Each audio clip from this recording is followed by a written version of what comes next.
What's up guys, Josh here, and today we're going to be taking a look at the new M1 iPad Pro. Let's get started.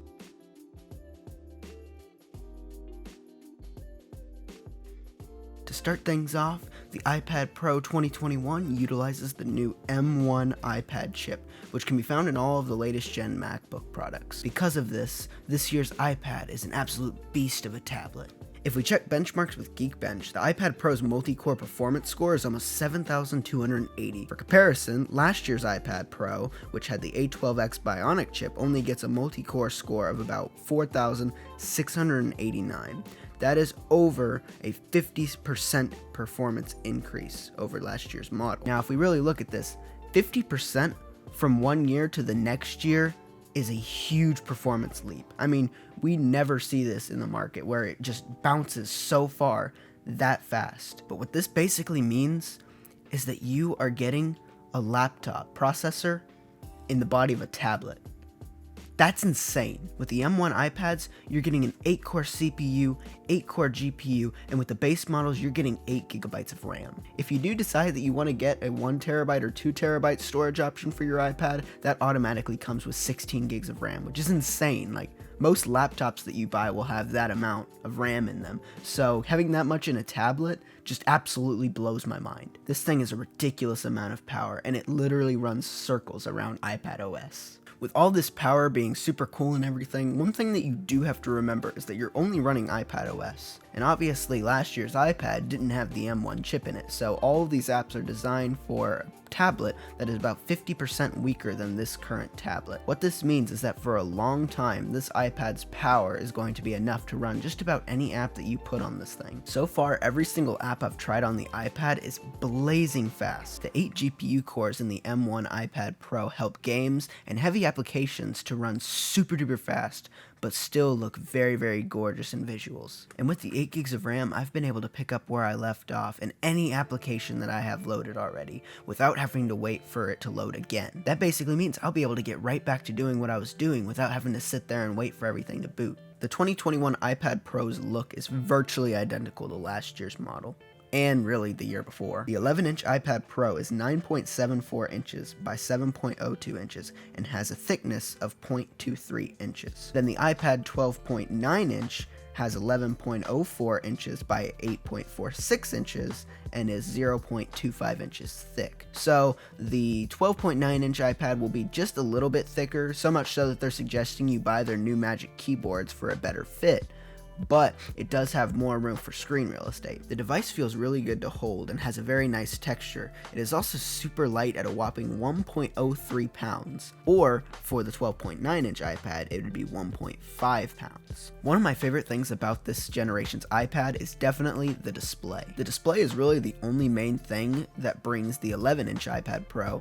and the 12.9-inch iPad Pro apart. The 11-inch iPad has an 120Hz 2388 by 1668 resolution LED display called Liquid Retina, while the 12.9-inch iPad has an 120Hz 2732 by 2596 resolution mini LED display with IPS technology, which they call Liquid Retina XDR. While I don't have a 12.9-inch iPad Pro in the studio right now, I can only believe the contrast on that thing is perfect. The 12.9-inch iPad can get almost 2 times brighter than the 11-inch, and it maxes out at 1,600 nits versus the 600 nits max brightness on the iPad Pro 11-inch. While all of these display features are exclusive to the 12.9-inch iPad Pro, I still opted for the 11-inch iPad Pro because it's a smaller screen, has the same refresh rate as the 12.9-inch, and it still has a pretty good brightness of 600 nits, which I don't even keep that up to 100% most of the time. The 11-inch iPad Pro display is gorgeous, and the colors look really vivid and lively. Where the display is 120Hz,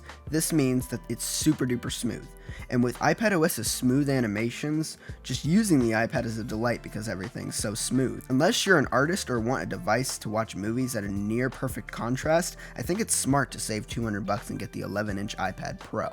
Now, let's talk about the iPad's price. The 11-inch iPad Pro without cellular connectivity goes for about $800, while the 12.9-inch iPad Pro without cellular connectivity goes for about $1,100. If you decide to go down the cellular path, depending on what model you buy, it'll be up to $200 more for that model. Each iPad also offers extra storage. You can get to 128 gigs, 256 gigs, 512 gigs, and then 1 and 2 terabyte options as well. I will warn you though, expanding your storage for the iPad jumps the price a lot. This year's iPad, like last year, has USB-C as its primary port, but thanks to the power and capability of the M1 chip, we are getting Thunderbolt 4 this year with a max transfer speed of 40 gigabits per second. So you'll be getting massive file transfer speeds when you use another device with Thunderbolt, and it'll be almost faster than just uploading it to the cloud and downloading it. The 2021 iPad Pro currently runs on iPad OS, which is an iPad version of the iPhone operating system, iOS. Really, the only main difference between iOS and iPad OS is that iPad OS utilizes the iPad's bigger screen and makes a couple UI changes that just better suit the iPad device as a whole. As an Android user primarily, the iPad OS UI is a really nice breath of fresh air.